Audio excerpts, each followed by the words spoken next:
Assalamu alaikum, peace and blessings. I pray that all is well and you all are in the best of health and spirits.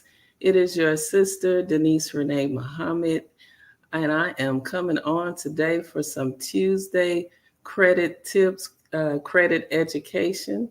So as you come in, go ahead and share the video. Share the video. Sharing is caring. Sharing is caring. This is Credit Tip Tuesday. And today my topic is going to be debunking credit myths, debunking some credit myths. Thank you for tuning in, and go ahead and share the video, share the video. And if you're listening, let me know if you can hear me okay. If you can hear me okay, type a 1 in the comments, type a 1 in the comments if you can hear me okay. And I'll get started in just a moment.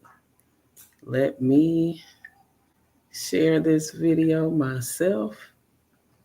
All right. Thank you all for tuning in. I hadn't been on in a while with my live talks about credit and credit tips.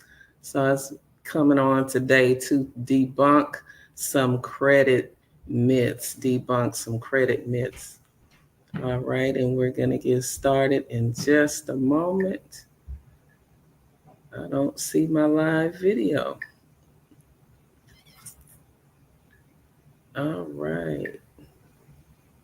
Pray that you all are well and in the best of health and spirits. There we go. All right. Share the video.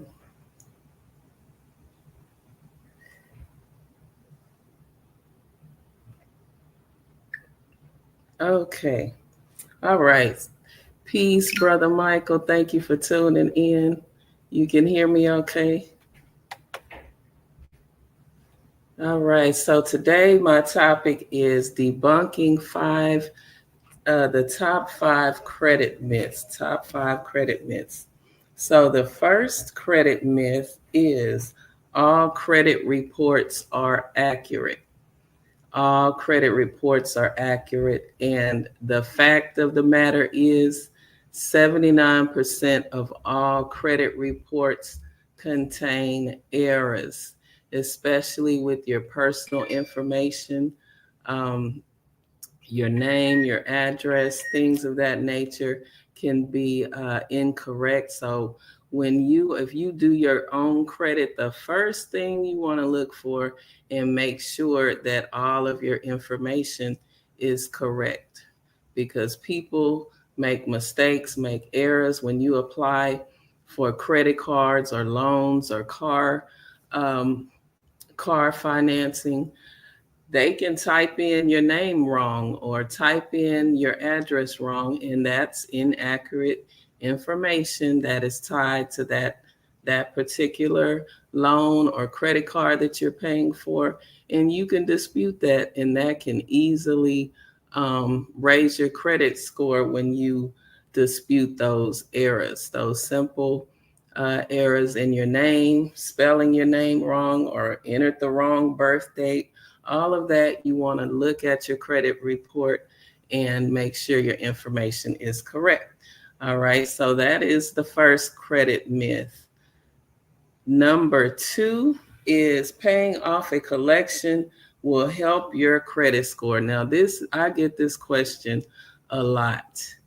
And the truth of the matter is paying an old collection will update the date of the last activity.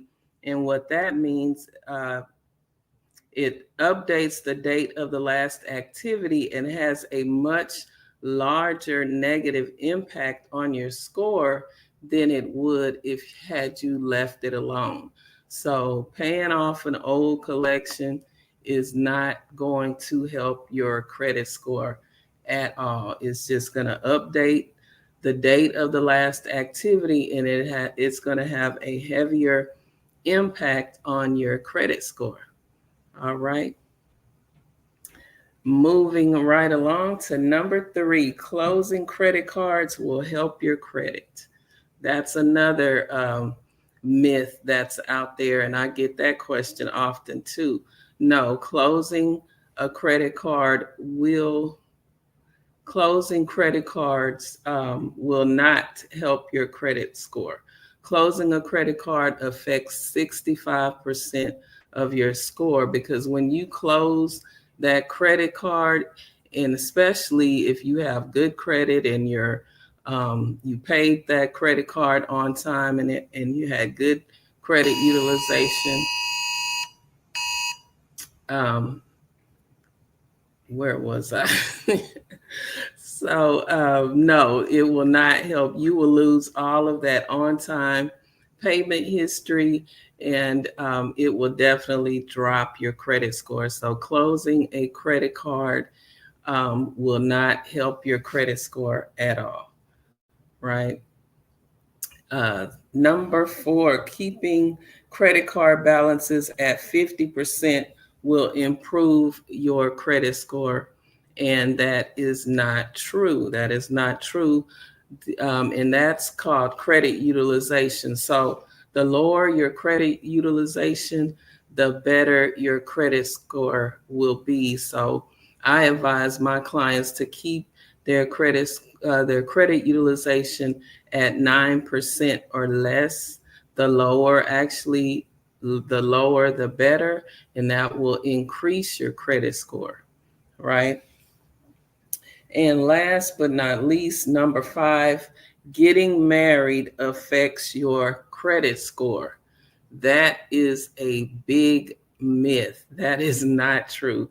Getting married does not affect your credit score, because you all have separate social security numbers. You have separate credit reports. So what's on your credit report will not affect your spouse, and vice versa. The only time it will affect if you apply for a joint loan or a joint credit card, then of course your credit scores will be affected. Excuse me, but just by getting married or changing your name, it does not affect your credit score. So those are the top 5 myths, and I'll just recap really quickly for those that just tuned in. And Brother Michael, thank you for tuning in.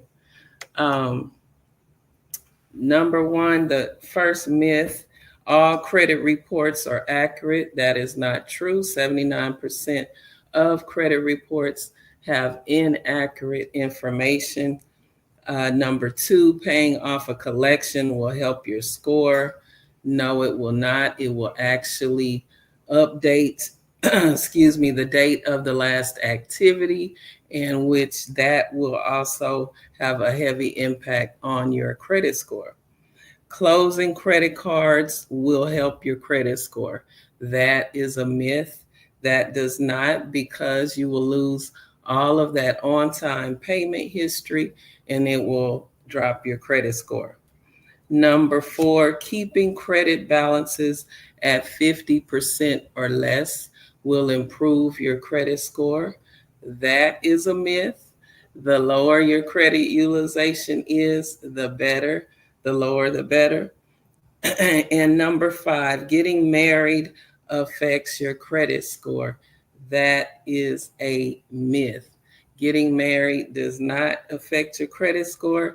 The only time it will affect your credit score is when you apply for joint loans or joint credit cards, right? So if you need help with disputing any inaccurate information on your credit reports, you can reach out to me. Text credit to 713-482-1624, and you can schedule a free credit consultation with me, and I'll be more than happy to assist you in getting that process started. All right. Any questions? Any questions while I'm on here? Any questions? Those are some of the top 5 credit myths and questions that I get often about in regards to credit. All right. No questions. Well, thank you all for tuning in. I'm going to close out. But before I go, if anyone out there is looking for or need another stream of income, you want to have some more income coming in, you want to work from home, contact me. You can text work from home to 713-482-1624, and I can assist you. We have opportunities available in financial services where you can become licensed in your state, and I can give you more information on that. And we also have work from home opportunities available in the travel industry. So if you're interested in either of those industries, reach out to me and I'll be more than happy to assist you and get you started working from home, working from actually anywhere you have a Wi-Fi connection and a smartphone. All right. So thank you all for tuning in. Enjoy the rest of your day. Peace and blessings.